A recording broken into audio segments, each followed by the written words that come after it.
Today's special post-trade deadline episode of the BS Podcast brought to you by SeatGeek. That's been our presenting sponsor since 1976.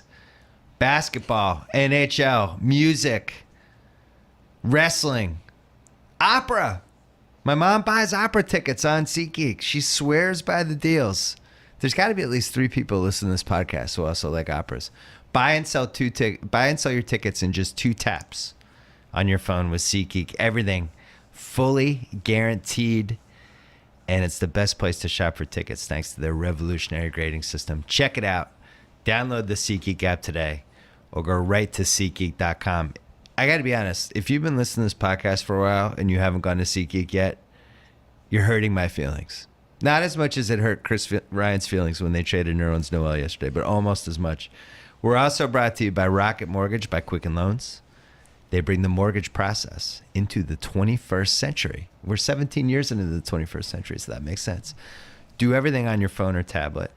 If you're looking to refinance your mortgage or buy a home, check out Rocket Mortgage today at quickenloans.com/Bill Simmons, equal housing lender, licensed in all 50 states, NMLSconsumeraccess.org, number 3030. Again, quickenloans.com/Bill Simmons. And also, we're brought to you by TheRinger.com. That's where I wrote a post-trade deadline mailbag that at some point is going up today or this weekend. We had a disaster, which we'll talk about in a second with that column, thanks to my laptop. But I put up a bunch of podcasts this week. We had 2 BS podcasts, JJ Redick and Ben Thompson from Stratechery. Very happy with those. But then I also went on the Ringer NBA show to talk about the Boogie Cousins trade. I went on the Ringer NFL show to ask Mike Lombardi what was going to happen with NFL free agency. And I went on Bachelor Party. 6 pods in 1 week. It was a 6-podcast week, Chris Ryan. That's what the trade deadline does for me. So we have Kevin O'Connor, Chris Ryan, and my friend Joe House on the line. We're going to do a 4-man trade deadline podcast. But first, Eddie Vedder.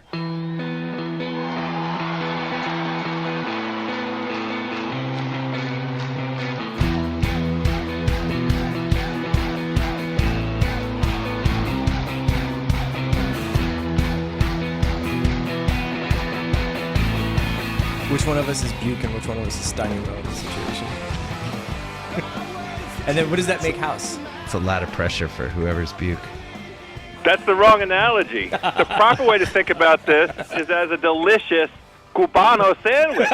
Let's talk about some ingredients. It's lunchtime out here on the East Coast, Chris Ryan. You We ready got to your roll? roast pork, your glazed ham, delicious Swiss cheese, and I already know who's going to be the dill pickle. The dill pickle brings it all together and adds that little crunch.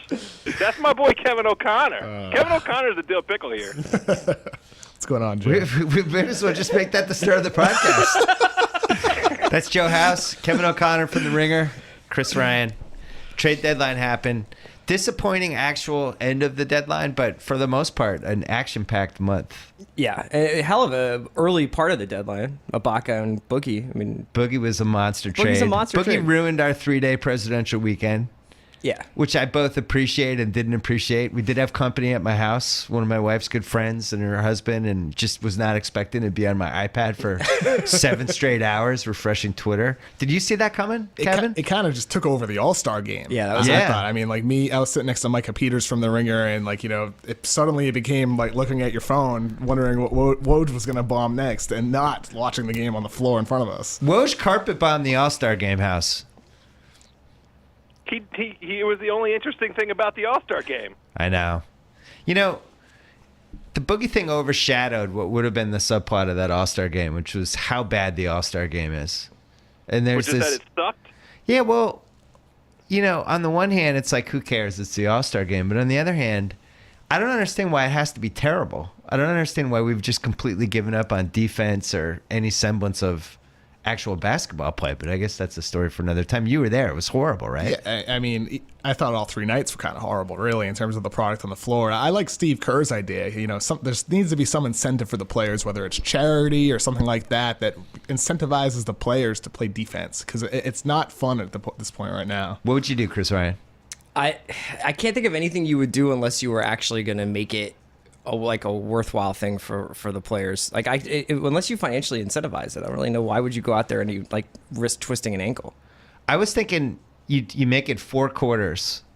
Each quarter is a You have fresh to win start. the quarter. To win the quarter, and every quarter is worth like $5 million Oh, it's like a for the skins team. game. Yeah, it's almost like and maybe it rolls over Yeah. if it's a tie. And it's got to be, the answer has to be better than what we witnessed. It's too bad because I feel like until about 91, 92, the guys actually tried in the All-Star game, and it meant something, and it really meant like who was on the court at the end of the games and things like that. Anyway, Boogie Cousins, we've had a few days. The best theories I've heard about what happened on Sunday, one was that the trade was done before the All-Star game, and the NBA told them we can't announce it till after. You're not ruining the All-Star game, which I actually do you believe that one. I mean, Boogie certainly doesn't believe that because he found out about that at the locker after the game, so he didn't have any idea. That was a super genuine reaction. But what if the teams agreed before the All-Star? Well, Vlade suggests otherwise because Vlade said he had Okay. a better deal 2 days prior to Sunday and that he didn't take it and he needed to take what he could get. Do you believe that story? Or I no, know Kevin? generally the NBA likes to wait to hold trade calls on Mondays, right? Right. So I do buy into that, but it did seem like, with the timing of everything, that they were still looking for better offers out there, despite the fact that Vivek Ranadive obviously loved Buddy Hield, and that's the guy he wanted. House, what do you think? The report that I saw suggested that they had a better deal in place with New Orleans, that the deal got worse, and that the culprit in terms of the deal getting worse was DeMarcus's agent, who was trying to scuttle the thing by any means necessary so they could get to the summer and try and get Boogie that mega max. Yeah, he said he vet. wouldn't re-sign with anybody who traded for him. That was a Rick Yeah. Bucher report. I still feel like I keep looking at the Lakers and how that all played out. And I know for a fact, because I've talked to people, that Mitch Kupchak was trying to trade for Boogie that whole weekend. And then all of a sudden, and then he's gone. So I've been wondering, was there a Laker trade that he wanted to do that then Jeannie Buss called Magic and was like, Magic, we're about to do this trade. What should we do? And he's like, that's great. And then he pulled a power play. Or was there a Laker trade that he didn't want to do? That Magic said, that's crazy. We You should have gotta done get- that. Yeah, because Boogie is. I mean, when you look at the legacy of the Lakers, I mean, they're just always defined by having a great center, right? Yes. And that this makes sense. So the fact that maybe he didn't want to include Ingram or whatever it was that he didn't want to include him, we don't know. I could see that being more than Kupchak being like, I want to do this deal, and Jeannie and Magic saying like, no, we have to keep Ingram. But they didn't have their first round pick is the part I don't get. I think that's It's not a guaranteed pick. That's the issue for them, like in any trade. I know Jake Fisher from Sports Illustrated reported that the Lakers held out Ingram in Boogie talks, hoping to use him for Butler or Jordan, which kind of makes sense. But Yeah. even then, they can't do that until the summer because they don't have their pick right now. House, do you like Brandon Ingram?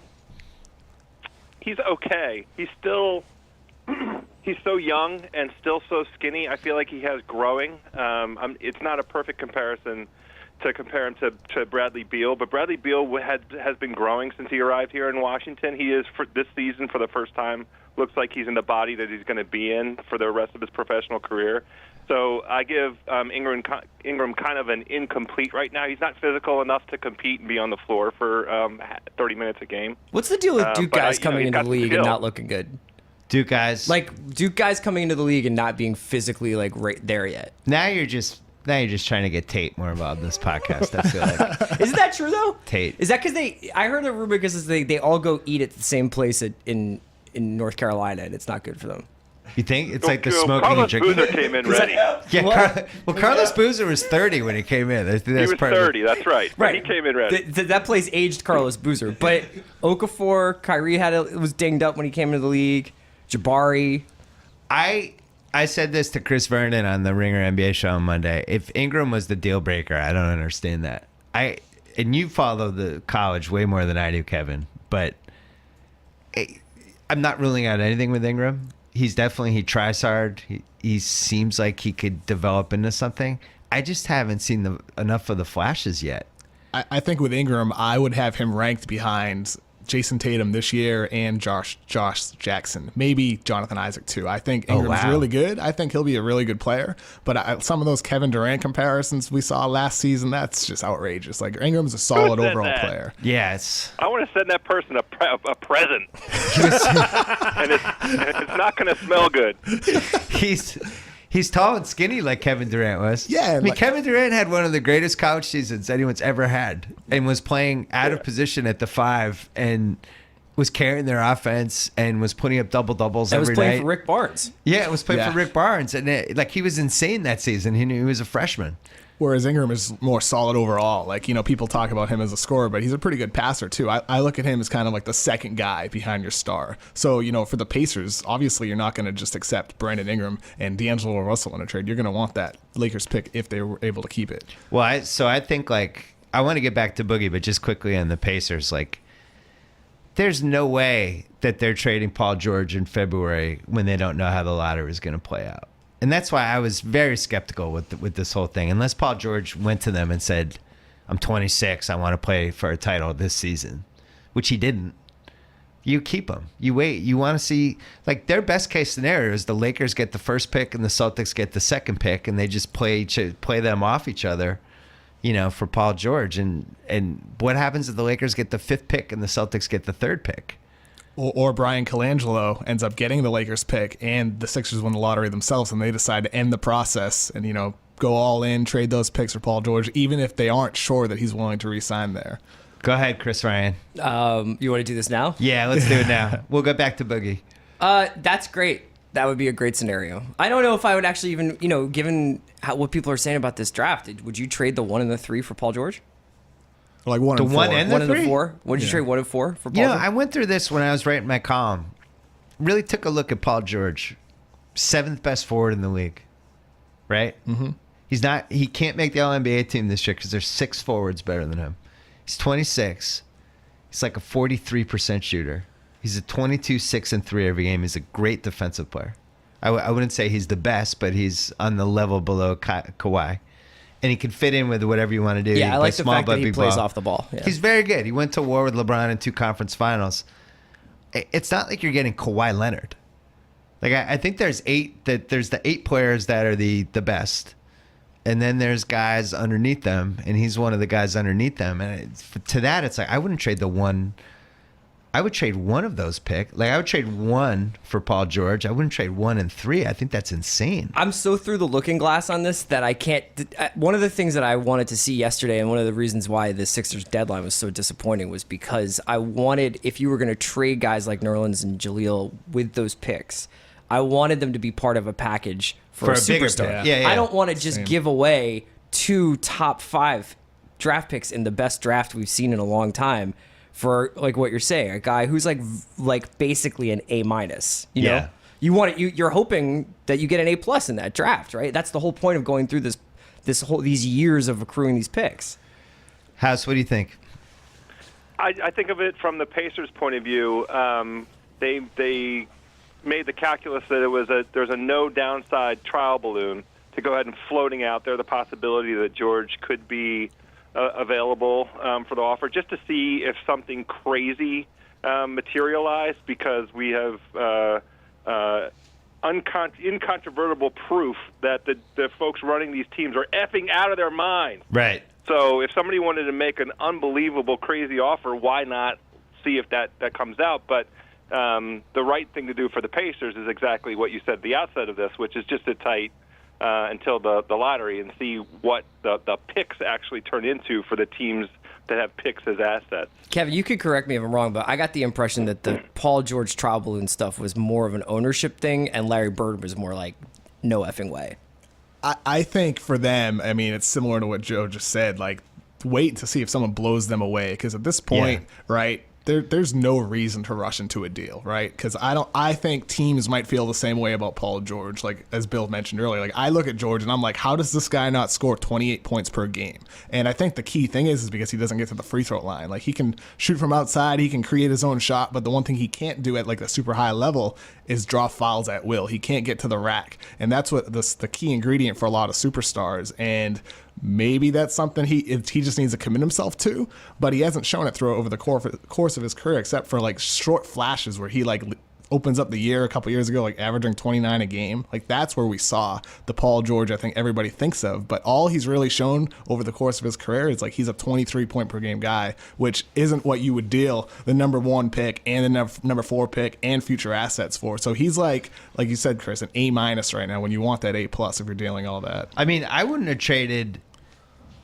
And look, I'm not a homer with trades. Like I'm pretty. I would say I'm almost tough on evaluating the Celtics' own assets, but I wouldn't have traded the Brooklyn pick and Jaylen Brown for him. I would have traded the Brooklyn pick and Jay Crowder, because then it's like the upgrade from Jay Crowder to Paul George. I could make the finals. Like that's worth doing. And it's a 50% chance. It's Sure. a 46% chance I'm getting one of those top 2 anyway. This is the problem. The pick might be the 3rd or 4th pick. But isn't part of the issue with the Celtics though is the ticking clock on some of the guys like Crowder? I never buy what ticking clock is there? in terms of having to pay them. Yeah, but here's the thing.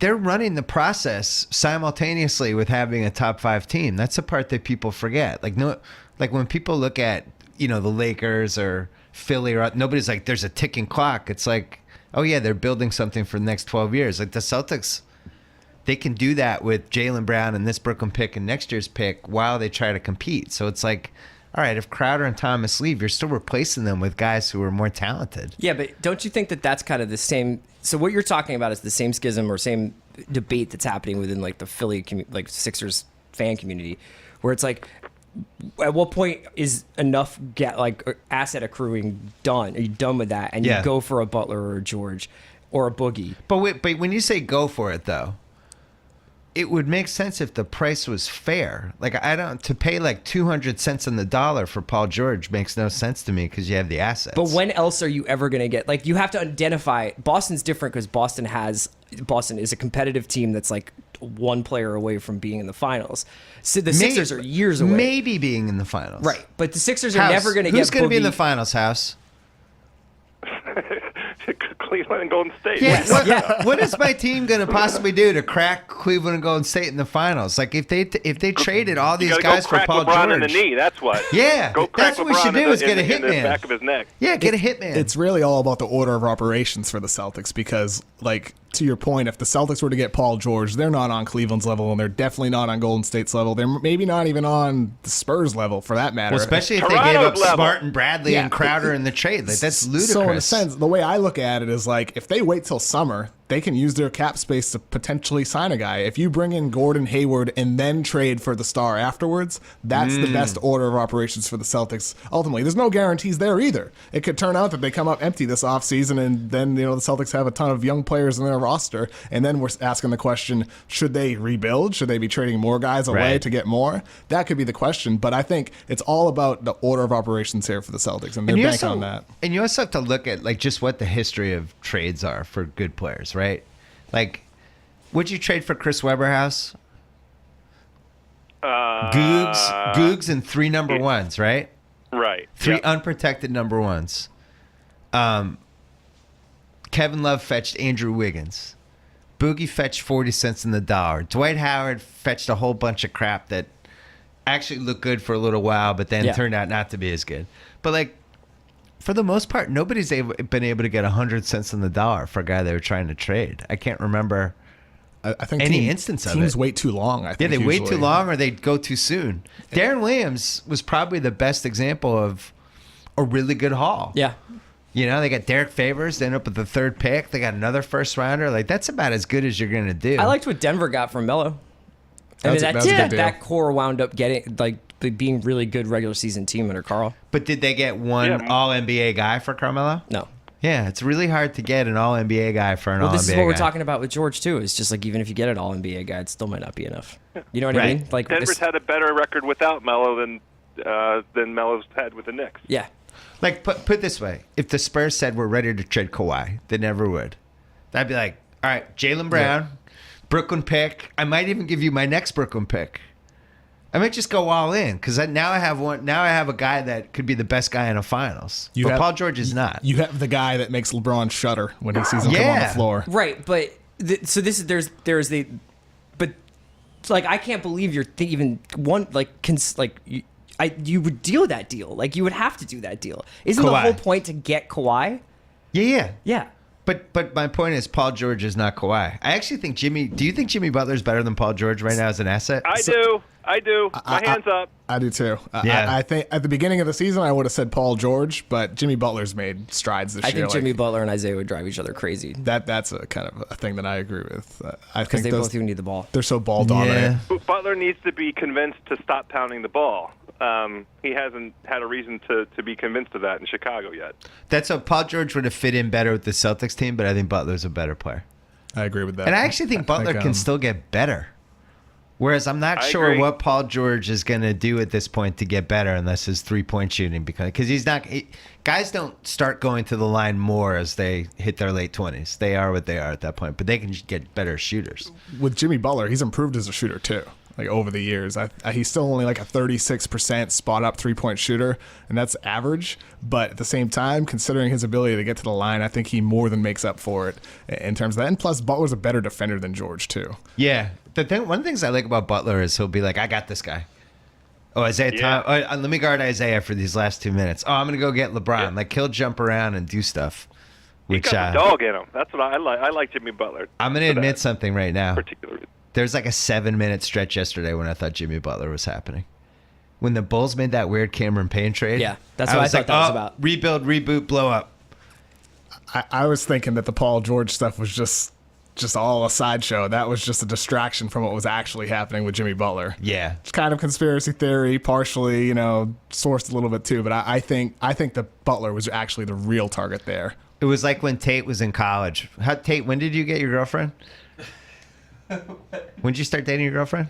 3 years ago, 4 years ago. Before he met his girlfriend, when Tate liked a girl and he would go talk to another girl to make the first girl jealous. He told me he used to do that all the time. It's common technique. No, but that's what the Celts did. They're like, we're going to go over here and talk to Paul George. Paul George, can I get you a drink? And Chicago was like, what? Who? They're talking to Paul George. What's going on here? That didn't work. I think the thing I'll take away from this deadline is just like, we look at these things and we look at them in vacuums, we put them in the trade machine and we have these arguments, but then you get into the actual personalities of the people running these teams and like logic kind of goes out the window.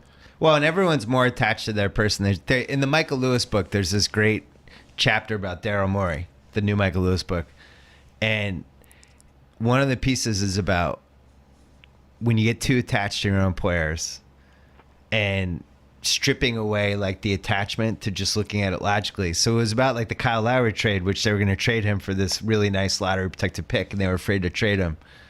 And then they flipped it around, and somebody in the room said, well, if we had that pick, would we trade it for Kyle Lowry? And everybody in the room was like, no way, we'd keep the pick. And then they were like, well, why wouldn't we do this trade? And it was just like they flipped it around. And that exercise, I wonder if that would happen sometimes. Like if the Bulls had Jaylen Brown in the Brooklyn pick, they wouldn't trade it for Jimmy Butler because they're not going anywhere anyway. But if they'd flipped it around correctly, I would have done that too. I'm fascinated by like the different philosophies each team has when it comes to decision making, because I think I kind of wrote about this earlier this week with the Bulls. I think from what I've heard, there's disagreement within the front office of what direction to go. Yeah. I hear John Paxson's the guy who kind of sees the writing on the wall that they can't build a winning product around Jimmy Butler, whereas Gar Forman and ownership is like, you know what? We're doing pretty well here. We're still in the playoffs. We get a star player. We're good. Then they like the status quo. Can I tell a Gar Forman story? Sure. We went to do the Durant podcast 2 weeks ago, and on the way home, Gar Forman was on my flight, and this was at, I'm going to say noon, the day after the Warriors completely annihilated them as the trade deadline was getting near. And the flight was about an hour and 20 minutes, and he slept the whole time. And I was like, it all makes sense. Don't they have? He wasn't on. You thought he should be on the emergency plane phone? I thought it should be at Go Air with the 30-minute internet. Go Air, like on the trade machine, just coming up with ideas. No, long nap for Gar. Do you think GMs need the trade I machine? swear to God that happened. What? Did GMs use the trade machine? I think they do. Absolutely. I think Magic's going to need I hope it. not. Magic's like, I got to understand the CBA. I got to take a crash course. It's like, it's not hard. He's There's a scrolling salary through the cap. Larry Kuhn FAQ. Like, Well, that's the pick swaps, huh? Magic's wife's like, do you want to go see John Wick 2 today? And Magic's going, I can't. I'm on page 25 of the Larry Kuhn fact. House. Yes. You root for one of the worst GMs in the league, Ernie Grunfeld. Are we sure about that? And yet he's done an okay job the last couple years. Do you want to apologize to Ernie? Well, first of all, I don't root for the GM. I root for a team that happens to have a GM, the longest tenured GM without a title on his resume. So congratulations for that longevity. I have absolutely no problem, and I've said it in each instance lately, where the team has flipped picks into sort of veteran talent because they have to do something to build around the two young kids, Beal and Wall, to let them realize their full potential. So no complaints whatsoever with flipping the one pick in 2017 for Bogbo. As long as Bogbo comes and continues to shoot well. What's going on right the now? Almost Bullets still need a backup point guard, because I don't know if you guys have watched Trey Burks at all. Yeah, it's hard to believe he's not in the D League. I mean, it's really hard to G-League. believe when he's still in the NBA. It's But even- I'm fine with the B- move that EG made here. it's even harder to believe that once upon a time I criticized the Trey Burke draft day trade where they got didn't they get 2 first rounders for him? Something around along those Shabazz lines. and Dang. That's why it's so hard to judge trades like the second they happen, especially I the thought draft. Trey Burke was going to be good. Something happened to him. I think guys lose their confidence sometimes. He's a completely different player than he was in college. We've talked about this before about college heroes who then are forced into role player positions, and it's really difficult. They can't for them. do it. He was awesome in Michigan, but And for point guards, it's hard for them to transition to the NBA sometimes too. I mean, look at Chris Dunn this year; he looks terrible. Right. But 5 years from now, I mean, we'll see how he looks. It just takes a long time for guards to develop. If Trey Burke just flat out doesn't look good, though, anyway. Right. And if Chris Dunn was good this year, that's somebody that Sacramento might have jumped on Dunn in a lottery pick, and the Pekovic contract for Boogie is a better trade than what they got from New Orleans. But Chris Dunn's been so bad, you can't. And Vivek just loved Buddy Hield anyway. And I think that was the difficulty for Vlade Divac, is finding a deal that could surpass the Hield offer in Vivek's mind. And I think that's why they're The asking Hield for offer. outrageous offers. the Hield That's the funniest thing I heard this week. At the same time, aren't we all rooting for Buddy Hield to be really good, and for I the like- Kings to I be, like and for Buddy. the Kings to have a renaissance, and for Vivek to be vindicated? I think would be one of the most fun outcomes of this season. Vivek knew all along. He saw something in Buddy Hield nobody else saw.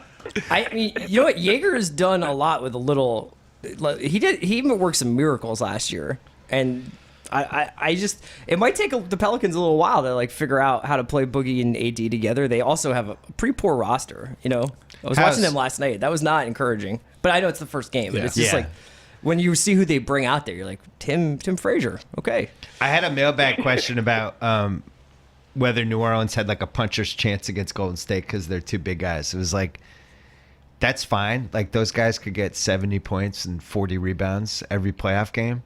The rest of their lineup is going to get completely annihilated.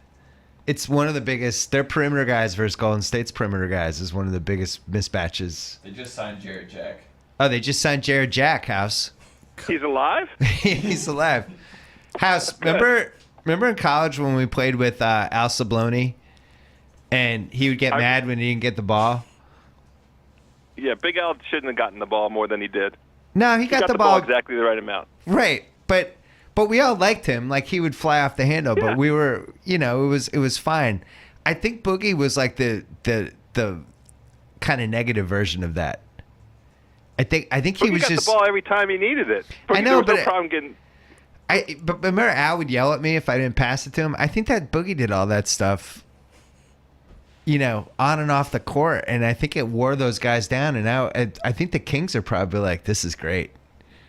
They're just walking around "Oh man." They just waited too long With to do it. all of that, if you have that knowledge, though, if you know that's the situation, as you approach the season, it's October, why aren't you doing something then when you still have a modicum of leverage?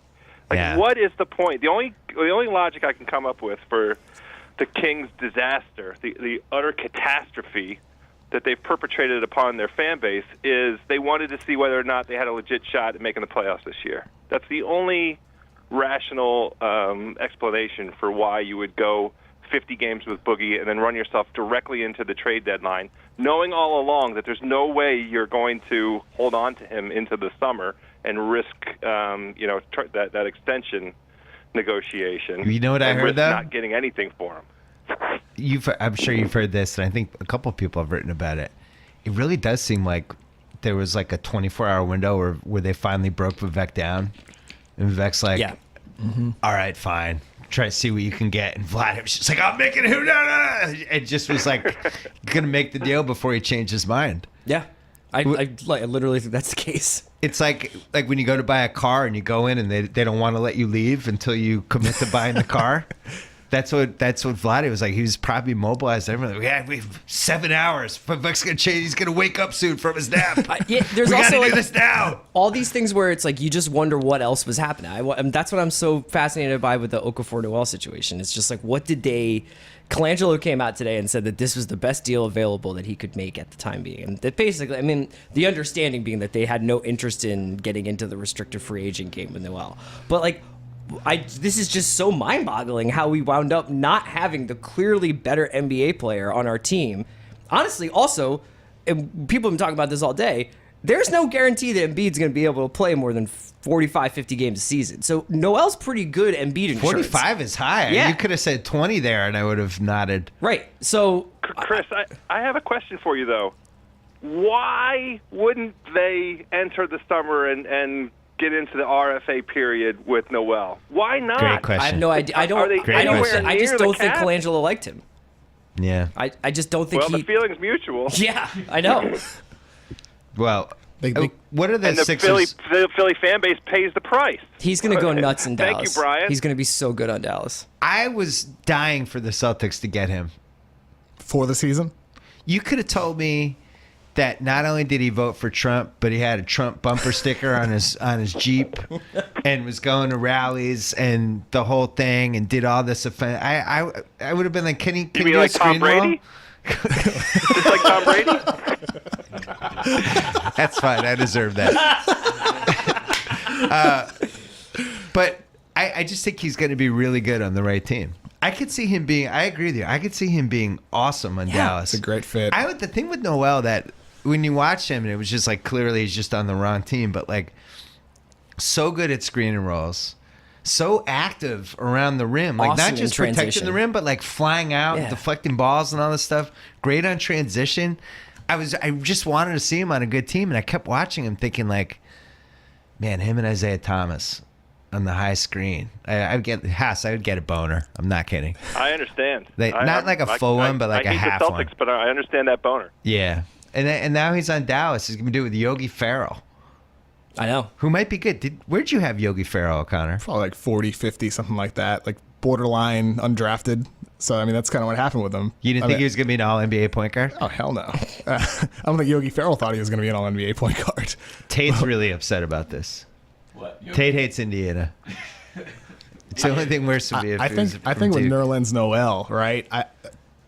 I think Colangelo should have made a deal before the season. They could have done better then, but I think with Noel, like, would you really want to pay him like close to a max contract with his injury history and little rumblings about his party habits? Yeah, I mean- you should have Whoa. taken it to RFA, the restricted free agency. I agree, but maybe there is the other side of it where they're like, what, let's just do this now, which they should have done before the season, to allow more playing time for the other guys in their team. That was the whole point of doing it before the year. Yeah. Get guys like Rashawn Holmes playing time because he's a good player, and I think he could become like a contributor to that team.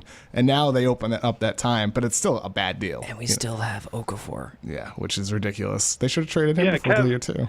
The problem I have with what you just described is who is playing backup for Embiid? They have to have a replacement level, above replacement level backup You guys for, are missing. Joel. You're missing a key part of this. One of the reasons they traded Noel now is to make the team worse. Yes, I know. I'm So- aware. I'm aware Yeah, of okay. what he's doing. Yeah. And I'm aware that he is trying I'm aware that Colangelo is essentially doing what Hinkie would have done, but trying to make it sound like it was in the best short-term interest of the team as well. He's like, oh, now Dario gets like a more we got rid of Ilyasova so that Dario has like a more focus. He wanted to get rid of Okafor. I just feel like this just reeks of like waiting too long and getting screwed by not having any options. And I do think that he wanted to get involved in a three-way for Butler for Boston, and he just when that collapsed, he had nothing else to do. Would you have traded him for Terry Rozier, Minnesota's 32nd round pick, which would be like 35, 36 in this year's draft that Boston has, and a conditional 2018 first round pick that's top 22 protected versus the deal you got? No. What if I gave you the 2018 first? Unprotected. Yeah. Yeah. The Boston one. I guess so.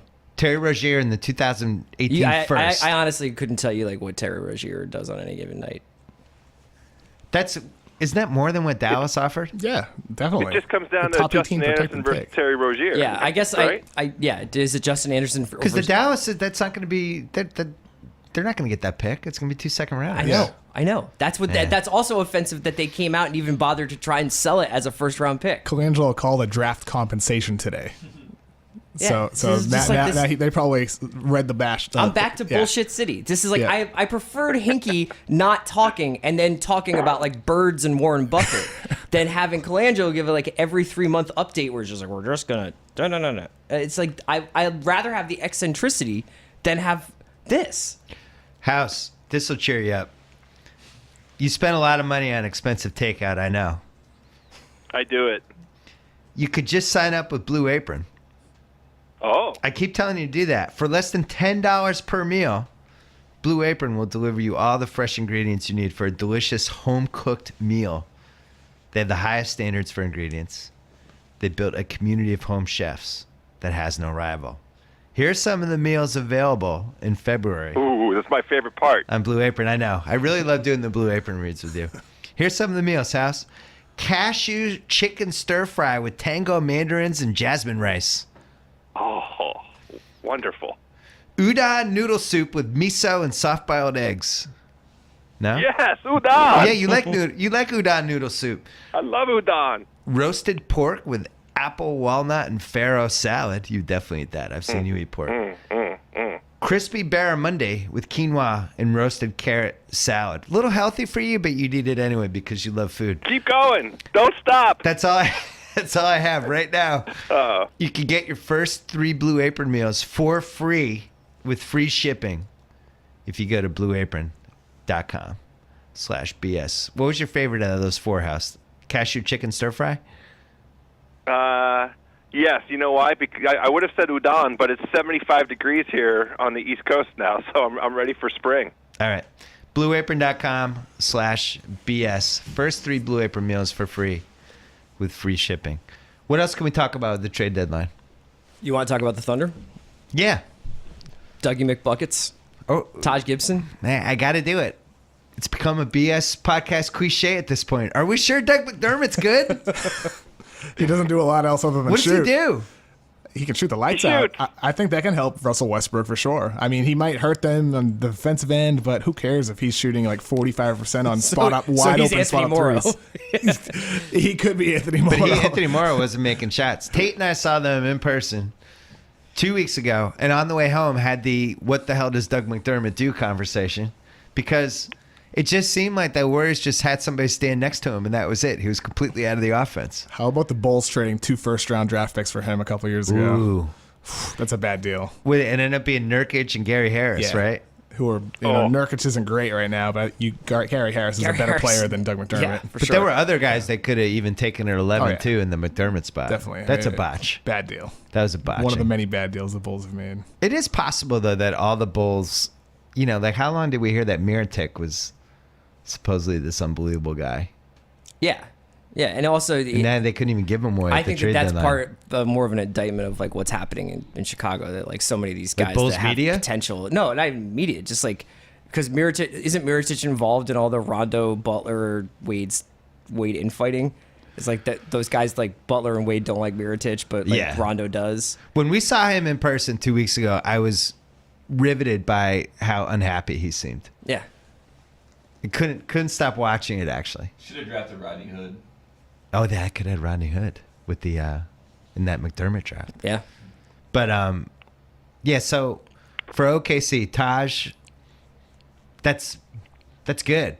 Taj is good. That's gonna help. Even if it was just Taj for Cameron Payne. The thing with Payne, who I think might end up being good, I'm actually a believer. That it couldn't have been a worse team for him.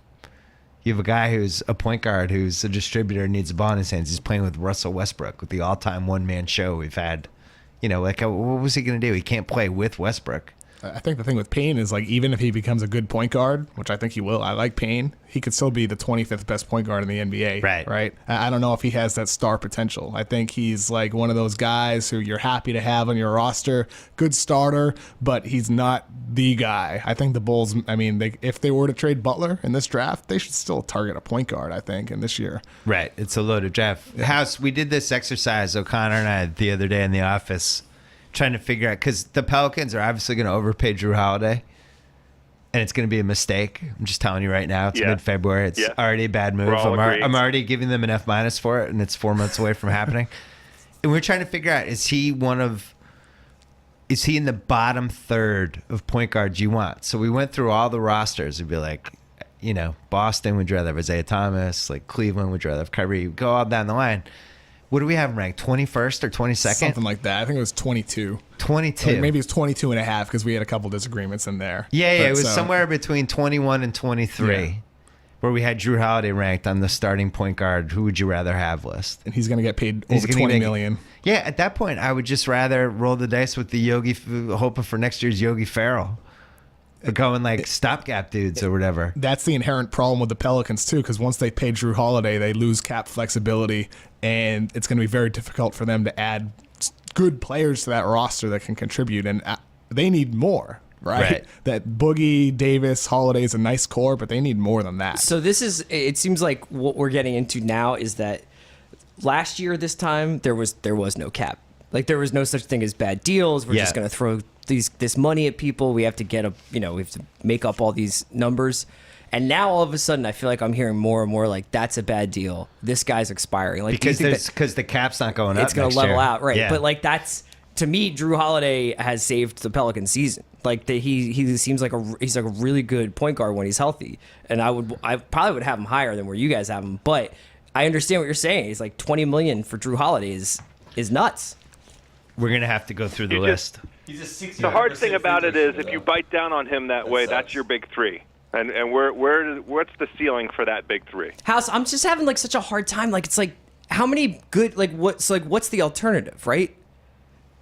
You've got AD and Boogie. Like, don't you have to kind of put as good of a supporting cast around them as possible? You need a psychiatrist. I agree with you, Chris. So you need those assets that you would otherwise devote exclusively to Holiday, and try and come up with, turn that into two players or 2.5 players. I see. All right, here's the exercise. Ready? You go running back by committee then. Here we go. I would. Golden State, Curry. San Antonio, would you rather have Patty Mills at a cheap contract or Drew Holiday? Patty Mills for cheap. Okay, 0 for 2. Kyrie, 0 for 3. James Harden, 0 for 4. Isaiah Thomas, John Wall, Chris Paul. We're now 0 for 7 for Drew Holiday. Utah Jazz, would you rather have George Hill? What's George Hill make? Or Drew? Isn't Well, they're George both Hill free up agents soon? He'll be a this free year. agent. Is George Hill going to make $20 million? Maybe like a level below that, I think, but pretty close. I would take George Hill Holiday's cheaper. not crazy for Utah. That's the right kind of Yeah. situation to me, right? He could really help that team get over. All right, so let's give it to him. They're Fine. trying All to right, get that's to first the, one. to the, yeah. So there's one. Mike Conley, no. Kyle Lowry, no. Dennis Schroeder at a cheap price, or Drew Holiday for $20 million a year? Absolutely Drew Holiday. I agree with I'd Chris. rather Holiday as well. Okay, I'm not so a there's shooter two. guy. Russell Westbrook, Jeff Teague. Push. I'd rather Holiday. I would rather Holiday also, And Teague's but gonna be All a right, free agent. let's impossible get to know to what them. There's the Pacers 3. are going to look like. Chicago Bulls, yes, there's 4. Detroit Pistons, Drew Holiday. 5. Giannis, That's not fair. he's a point guard. Jamal Murray and Moutier, or Drew Holiday? Drew Holiday. for $20 million, or would you rather have the I'd upside rather of have the the kids? Denver guys. House, you're the tiebreaker. Me too. I'd rather have the Denver guys. Okay. Dragic? That's a split. How much is Dragic? He's like 17, 18, Yeah. and he has like another year left. I'd rather have Dragic. Okay. Same. Sacramento. Ty Lawson. Drew Holiday.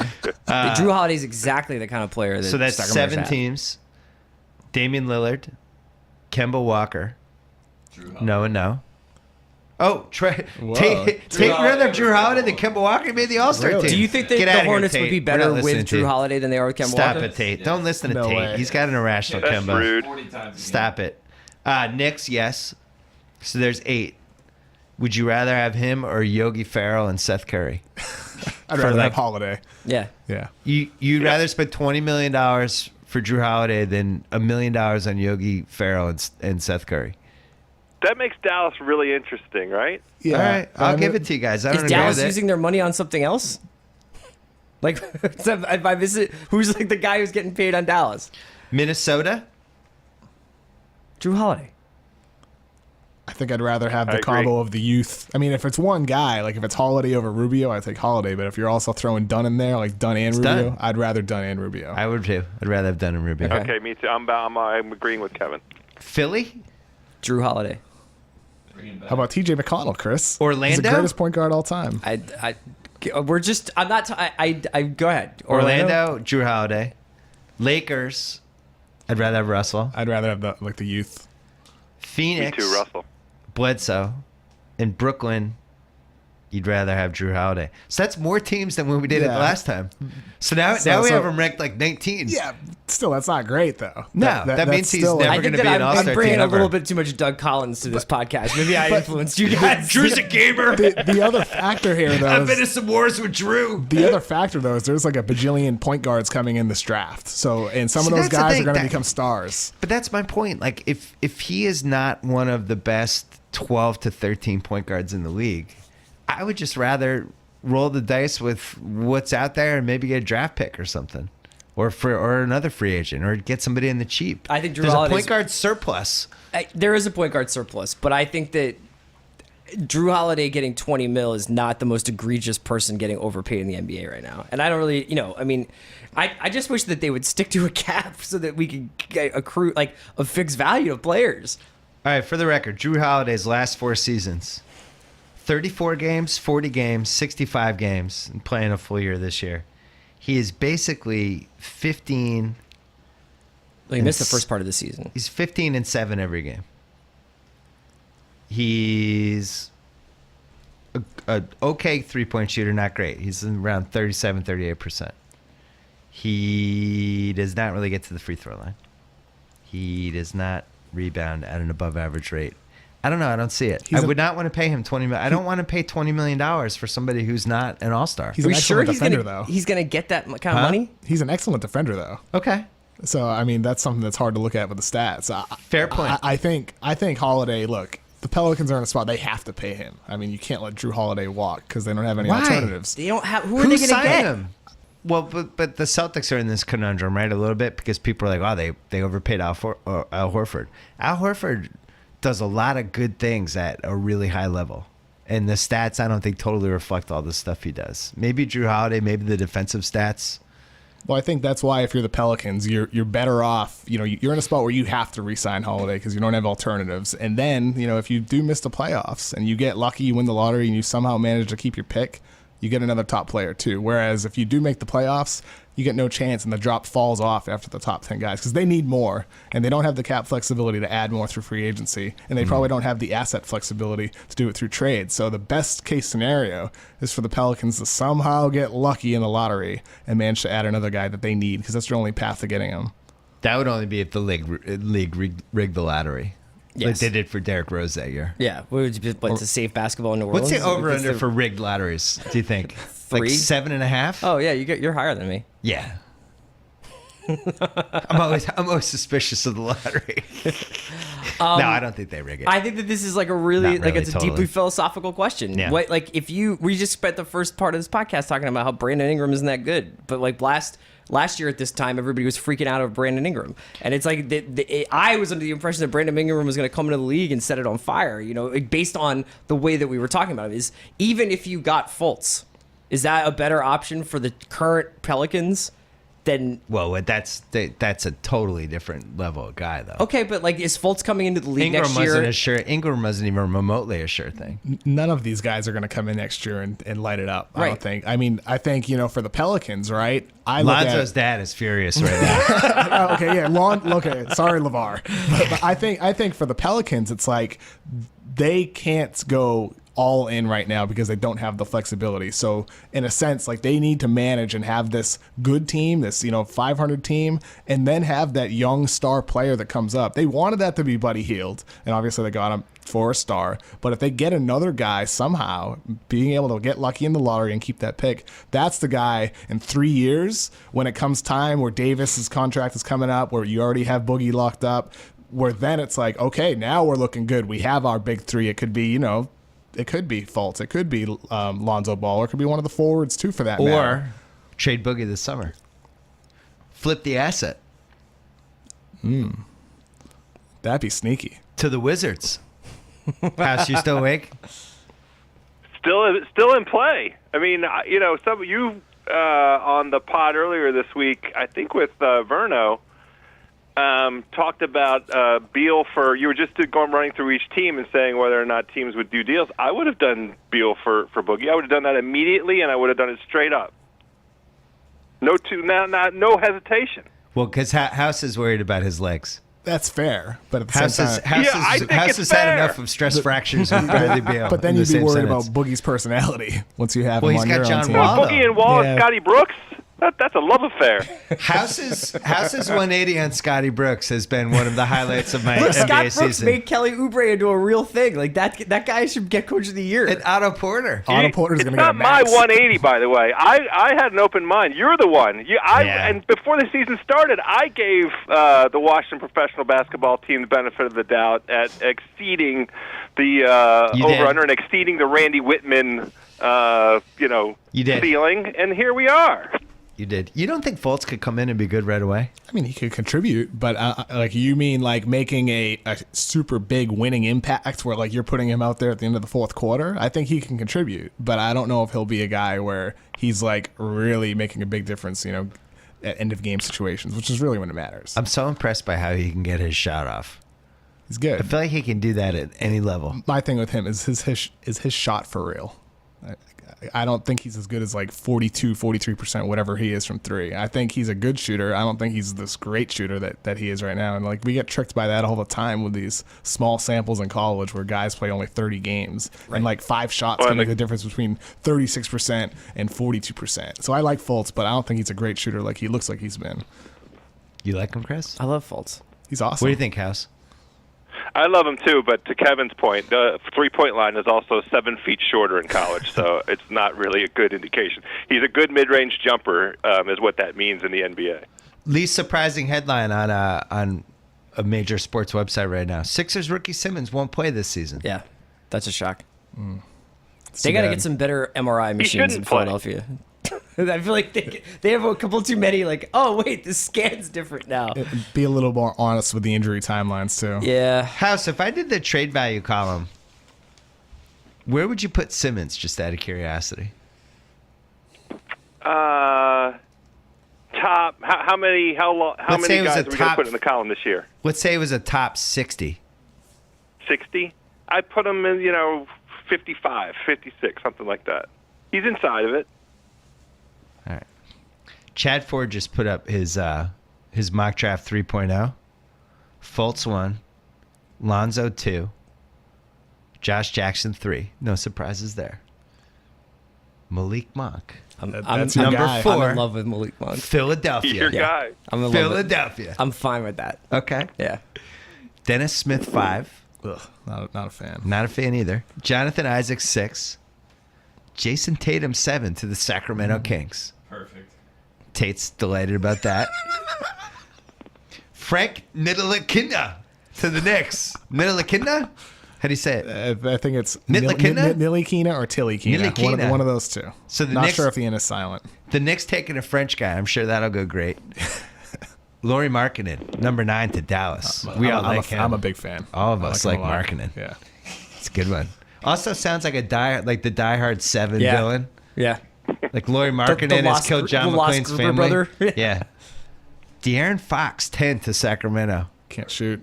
Also perfect. Can't shoot. Where would you guys rank Ben Simmons in this draft? Where would you take him? Harry Giles, 11. I put Ben Simmons in the top 3. There is no effing way Where Harry would you Giles put him? goes 11. I think maybe 3 or 4. Yeah. Kevin, pretty what are, close. what are the odds Harry Giles goes in the top 11? I'm going to go with 0. I think if there's a team where they're thinking to themselves, like, we hate everybody after this top group, then maybe you take a shot So he's at the him. Thon maker of this year's draft? Yeah, sure. Okay. I think my question with Harry Giles is he as like when he was the number 1 high school recruit, was he as like spectacular as we all thought he was? Because I mean, he's not a good shooter from the outside, and we know how valuable that is with big men in today's NBA. Not a good free throw shooter. So it's like good defender, can protect the rim, can switch pick and rolls, and he's athletic.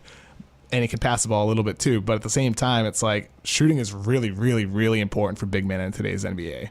And he hasn't had that skill, and he hasn't flashed it yet. Who are either. you in love with right now? If you get Tate, Bam's not in Chad's top 30. That's just dumb. House, do you like Bam in Kentucky? Incomplete. I've only seen flashes, and Tate I and haven't I like sat down Bam. and We're started in the studying college bandwagon. basketball yet. Yeah. Tate and I are in the Okay. top 2 in the Bam bandwagon. You guys should watch Justin Patton from Creighton. I like him a lot. Okay. Really raw, big man. Can do a lot of things well. Can shoot the ball. Kevin Good loved defense. Brogdon last year. Yeah, I'm high on Brogdon. Give me a couple other sleepers to check out. I talked to Brogdon at the combine last year, and You did? You know, it's like, how are you not ranked in top 25 for everybody? And he's like, I don't know either. I'm going to come in right away and make an impact. Because like I know my role, and I know what I'm good at. I'm not going to step outside of that. And that's exactly what we've seen. But other sleepers this year. Yeah. I mean, I still love OG Anunoby from Indiana. And if he were to come out, despite the torn ACL, like he's a guy I'd gamble on in like the middle of the first round, despite that. Because look, I mean, I have a type where I always fall in love with these forwards who are super athletic and can defend but can't shoot. Yeah. And Anunoby kind of falls into that like, 'cause category. you think you can teach him to shoot? Well, the teams can teach him to shoot. Yeah, I just think Yeah. everything you hear about him is he's a good kid, like a hard worker. So those are two perfect ingredients for someone to improve their shot. But at the same time, not every team has a shooting coach. How So are you it's- feeling about Lonzo right now? I'm loving Lonzo, Okay. man. I think his basketball IQ is just Lonzo. unbelievable. The only flaw is his dad and how he talks him up as the next better than Stephen Curry. Would you take Lonzo or Fultz if you were the Celtics and you got the number 1 pick? If I were the Celtics, I think I'd rather Fultz, just because I think his ability to. I just think he's more versatile on both ends of the floor. I think you can use him in either role, whereas Lonzo Ball. I mean, in both situations, though, really, how does that impact Isaiah Thomas? Like, would he be happy with like a team drafting a I point think guard? Lonzo makes more sense for the Celtics if 'Cause he you're can going to shoot. build around Isaiah. Better shooter. Well, better shooter, but also can go anywhere. You just tell him to do whatever. Lonzo, go over I have there. a question. Lonzo, handle the ball. Lonzo, play small forward. Like, he'll do anything. What was your question, House? I have a question for Kevin about Lonzo's shooting stroke, and I'm going to make a ridiculous analogy here. I'm curious about it. It feels like it might be really susceptible to being defended at the NBA in a way that college can't defend it. And the stupid analogy is I think about dumb Tim Tebow's throwing motion and how long it took him to throw a pass in the NFL and why that ultimately defeated his success. And I worry about Lonzo with that pocket, that shoulder pocket shooting style, and whether he can be sort of groomed out of that. So with Lonzo Ball, like we talked about earlier with Fultz, I don't think Fultz is actually like a 42% 3-point shooter. Yeah. I kind of feel the same way about Lonzo Ball. But with that said, I feel really good about Lonzo Ball being like a great shooter off the catch. I think despite his weird, funky mechanics, that slingshot, I think he'll be a good shooter off the catch. My concern, and this is kind of like where I have my hang up with him, is I don't think he can create his shot off the dribble with those weird mechanics. Right. Like you watch him, I agree. He has this weird, like, look closely, like next time you watch him play, when he pulls up from mid-range or 3, there's this weird pause. Like as he stops his hitch. dribble, I as he stops his agree. dribble, he adjusts the ball on his hands and like he doesn't go straight up in his shot. And that's what like separates the Steve Nashes and the Stephen Currys of the world. Like they can create their dribble and create space, but they also just fire straight into their shot. And Ball I isn't at that agree. level. Let's ask Ball's dad for his comments. Don't you dare talk about my son like that, Kevin. Just make a little. He's the best player since Steph Curry. Just to make a little tweak, LeVar, to your son's mechanics, and he'll be great. Yeah, I love Lonzo. Yeah, he's so fun. I just think when your IQ is that high on a basketball court, you're going to be fine. He'll figure it out. Figure it out, and that's what He happened might with be Brogdon. like a genius. That's what happened with Malcolm Brogdon. I don't know if Brogdon's a genius. He's pretty smart. They call him the president for a reason. They call. But he might be a genius, like he might be running his own company someday. I think Lonzo's like a hoop savant. Yeah. I think Brogdon. I mean, we're comparing like a second round pick to a top 3 pick, Yeah, but yeah. I think in terms of b-ball IQ, I think like those guys tend to figure it out at some level. So NBA Finals odds: Warriors minus 220, Cavs plus 360. San Antonio, what do you think their odds are, House? Plus 525. 10 to like 1. That. 5 to 1. 10 to 1. 10 to 1. Wow. Celtics. 10 to 1. Celtics, your fourth best odds, 30 to 1. Houston, your fifth best odds, 40 to 1. Clippers, 50 to 1. Raptors, Wizards, 60 to 1. 60 to 1. I don't know. That seems high for the Wiz. I think the Raptors and the Wizards are kind of tasty there. I'm just glad we're in the conversation. Yeah, so we didn't talk about Ibaka and PJ Tucker.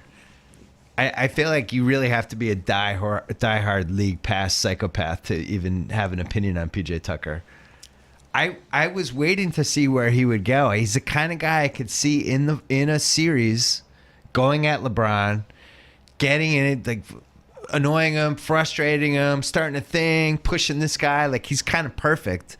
And I like Ibaka on that team too. I'm really interested to see what they're going to look like. What do you think, Kevin? I like Tucker too, especially for the price they got him. Yeah. I think PJ Tucker, like that's what you're getting him for. I don't think he's a good shooter. You know, he's like 34, 35%, and he doesn't do a lot else offensively, but what he can do is switch on defense. He's versatile. He's hard-nosed on defense. He's just a great energy guy. And those Yeah. are important in the playoffs. I love it. I love the two moves because I feel like it's Masai putting pressure on Cleveland. Like you can't sleep through the playoffs. Right. We're showing up. What'd you think, House? Yeah, I gave Toronto the highest grade for the trade deadline in my own internal rankings. And I really fear Toronto. Maybe not. They don't have enough time to win enough games to grab the 2 seed.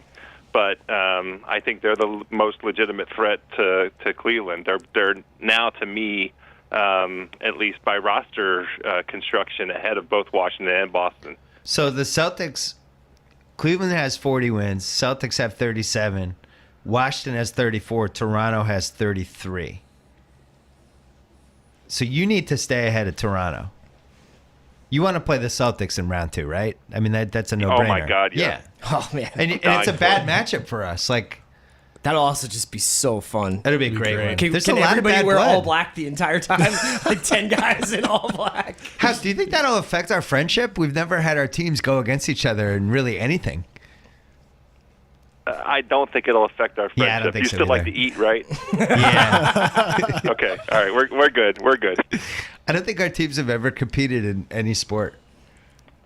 In any playoff series that I can remember. Well, it's because Washington's been terrible and for 30 years. Yeah, the most fun round 2 is Cleveland versus Toronto, Boston versus Washington. That's It's a awesome. slam dunk. That would be great. It would And also then- be the first time in a while that second round Eastern Conference playoffs would be really exciting. Yeah.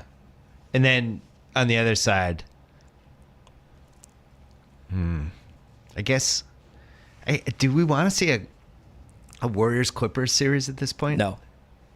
Not We've after given last up night. on that I series. want Rockets Warriors. Doesn't matter what round. I think the Rockets could I really agree. really give them a run for their money, especially after getting Lou Williams. I Yeah, love we didn't talk about that. I love that trade so They have much. shooters all over the place. They have 2 creators when Harden's out of the lineup, and 2 just irrational confidence heat check guys, Gordon and Williams. Gordon's like rational and irrational, but Lou Williams could win a playoff game. When is the last time a team had like the top 2 sixth men of the year candidates, 2 guys that can go off for 25 points on any night coming off their bench? Lou Williams is like one of the best pick and roll ball handler playmakers this season. Right. And he was playing for the Lakers. Yeah. Now he's playing on the floor with Eric Gordon and Ryan Anderson, and he could share minutes with James Harden. I think if It's crazy. they're healthy, the Warriors are going to annihilate everybody. Like, I think this is really adorable that you guys are like the Rockets. I think Houston's going to game the math. No. I wrote this today. They're going to shoot 63s. They're going to hope Harden has one game where he goes for like 58 or some crazy thing and he wins. And then the other ones, they're just going to hope they go like 25 for 60 from 3. They shot 50 last night. Did you see that? I did. Yeah. Against the Pelicans. And D'Antoni said he wants to shoot 53s per game, like the rest of the season. He wants that to be their average. If I'm the Warriors, and I know I'm going to make the finals unless something funky happens.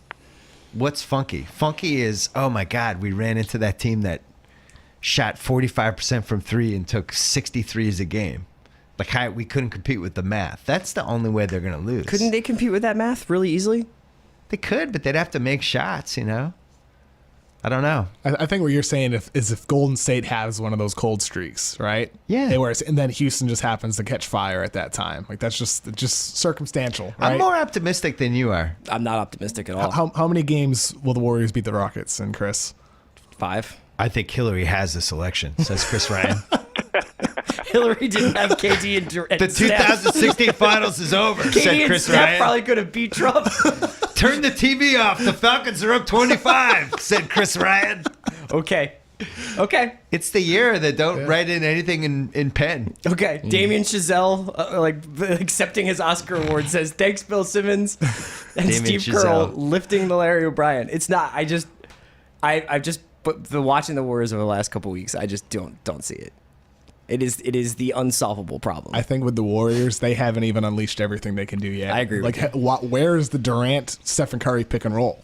They're not running that very often at all. I mean, there's little instances where they do it, but once they unleash that, how do you stop They had that? a 50-point third quarter against the Clippers. I know they didn't have Chris Paul, Crazy. but they were absolutely inflamed last night. If they I don't re-sign Bogut after he gets bought out, that would be it. That's such a fun wrinkle. If Bogut goes back, he's a coward. No, I don't actually mean Undisputed. that. Coming up next, my take. Does Bogut have enough bravery to stay away from You're a coward, Andrew Bogut. I wouldn't go back, but I'm spiteful. I wouldn't. I'd be like, you guys got rid of me. Now Where you would want you me go back? if you were him? I would go to Cleveland. Okay, that'd be fun. Or I would go to Houston. Would be the other one. I think I'd go to Houston. I don't think it was an accident that Houston just mysteriously cleared $3.3 million of buyout space on their And no ledger. Maury said yesterday in like a post interview, I forget which show it was or if it was a conference call or whatever, but he said we out of all the contending teams, we have the most money we can offer. And it's like, so obviously they're going to go for somebody out there, and Bogut would be awesome for them. And let's be honest, Andrew Bogut's Twitter feed makes a lot more sense in Texas. A lot. Right, Tate? He's happy in Texas. Yeah, he likes Texas. Yeah. He's very comfortable. Hey, we love having great advertisers support our show.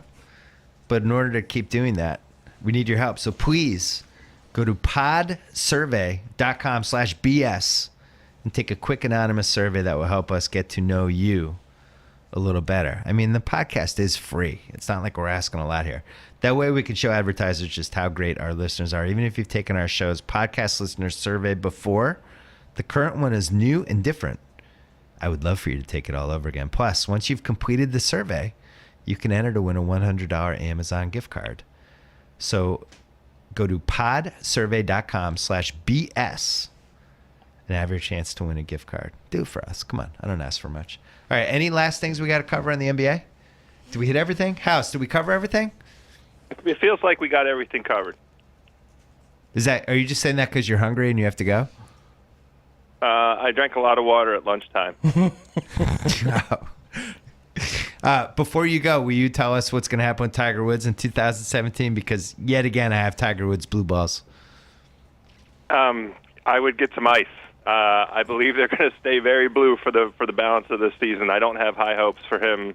He might come out and play 2 or 3 times. I don't think he's going to complete 4 rounds of golf this season. It seems like he's not physically able to do so. This latest back setback, I believe, to be much more dramatic than what he and his camp have revealed. He was not able to show up to a press conference that would benefit his own new corporation and the charity in L.A. That backstopped the tournament at Riviera. So I think it's best to have the absolute lowest expectations possible for Tiger for the balance of 2017. Chris Ryan, what are you looking forward to most in the last 28 games of the NBA season? The first real Boogie and Davis clicks, just amazing 60-point, 70-point game from the two of them. And I think the first 160-point Rockets explosion. Kevin? Can I look ahead till May? Sure. Draft lottery night. That's going to change a lot of things when we look ahead to the offseason. Depending on how that shakes out, could change everything for the options for Paul George or Jimmy Butler this offseason. The Lakers one's going to be super exciting. So right now we have Brooklyn has the number 1 spot locked up, but then you have Phoenix at 39 losses, the Lakers at 39, and Orlando at 38. And then Philly lurking at 35 in May. I mean, at some point they're going to have to take out T.J. McConnell and just, he might have to disappear. Yeah, he and Joel Embiid are going to have to go on a cruise. Yeah. That stalls out somewhere in the South Pacific. They need to take him to South America and then tell him to get in a Jeep and drive around on a mountain for a while and see if the locals come out and get a little proof of life reference. Man of Fire? Yeah. When are we doing that podcast? Whatever you want. I am looking forward most to the Celtics making a run at that Cleveland number 1 seed. Think they're going to sit LeBron for a couple games? It only takes one rest him? LeBron. My calf's tight. I'm out for 2 weeks, type of thing. It would just be, I don't know. Cleveland's going to make the finals, but at least it would be nice to have to make them come to a Game 7 in Boston. Be fun. And I do kind of wish they had Nerlens as well. Anyway, all right. Enjoy the weekend. Check out my new column that went up at some point Friday afternoon. Sunday night Oscar show. Sunday night Oscar show? What's that one? Greenwald, me and Dobbins. Sunday Night Live? Yeah. After That's the Oscars. exciting. Yeah. Periscope and Facebook? Yep. We might have tuxes on. You might have tuxes on? Yeah. Why didn't you bring this up sooner? We were busy trying to figure out whether Drew Holiday is better than Alfred Payton, a bag of rocks. Go check out all of our old podcasts. Don't forget to check out SeatGeek. Download the free SeatGeek app or go to SeatGeek.com. And good luck to my friend Jimmy Kimmel, who's hosting the Oscars in front of an audience of about $110 million. Or 100 million, 10 million. How many people watch the Oscars? 100 million? Whatever you say. All he needs is one Donald Trump tweet within the first 40 minutes, and he's off. I think that's past his bedtime. He's off. You think so? Yeah.